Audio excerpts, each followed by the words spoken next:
The airline industry's demand is derived from two sources. One is the business traveler, and the other is the personal or leisure traveler. And both materially affect an airline's revenues. The business traveler is the bread and butter. They pay the higher fares. Some airlines would say they may have a 5-to-1 value over the folks buying the cheaper tickets in the back of the plane.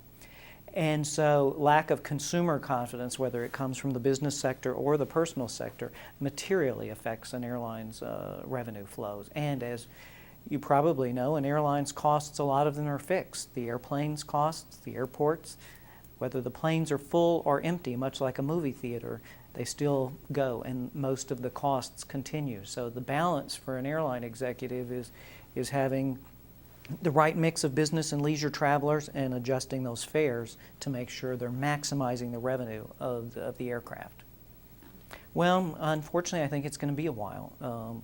You continue to see unemployment reports come out every week that suggest more and more employers. Just yesterday, it was Microsoft and names that you never see in the world of workforce reductions.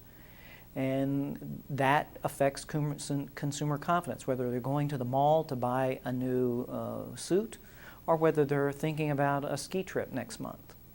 And it affects their decision. They tend to pull in the horns. And if business travelers, and we're hearing that major companies are cutting back, not only laying off people, but cutting back travel budgets, all of that ripples through down to the airline business. Is there going to be an airline bailout?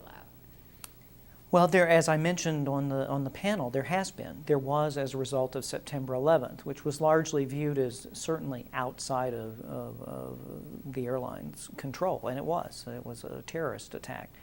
And I don't know if you're going to see another one, but the ATSB, which was put in place in late 2001, early 2002, to recognize this is an important industry to the economy of the country as a whole, and certainly to the municipalities that have air service. But they set it up like a business or almost like a bank. You, the airlines, had to bring your business plans to the ATSB. They did their diligence on your business plan. They charged you an appropriate interest rate and fees, and in some cases got warrants on the stock, and it had a payback period.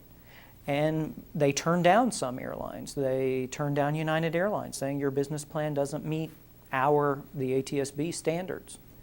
And so that's, in our opinion, was a reasonable model if the government thinks various industries need fixing or bailing out. Whether the airlines come forward this time, I think time will tell. Most of the large airlines filed before the bankruptcy changed in, I believe, October 2005. And most of them were grandfathered in under the old rules. The newer ones have been smaller airlines that have filed. But I think you will see that. I think it is marginally beneficial to the airlines because they're not like a retailer with hundreds of thousands of leases in malls and this, that, and the other. That's their bread and butter. Their leases tend to be airport related.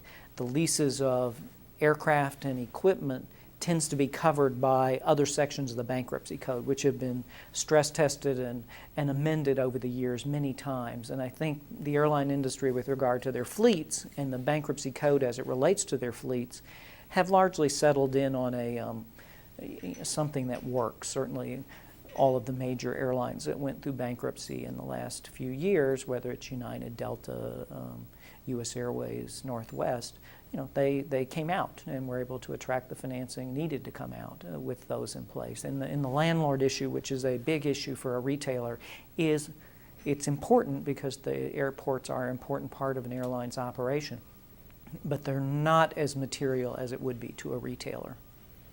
And I was at Continental when we filed the second time, and it was the first ever flying through a Chapter 11 where there was a seamless filing, and the template for an airline filing today actually goes back to the Continental filing in December 1990, where you assume your air traffic liability and you take care of the passengers and the employees up front. And so to the consumer, the consumer and the consumer confidence is, okay, it's just a financial event. And so they need to go deal with financial institutions or banks or whatever to get this. And as long as the airline is flying safely and operationally reliable, the consumer is somewhat anesthetized to an airline filing for Chapter 11 because there's been so many of them. In fact,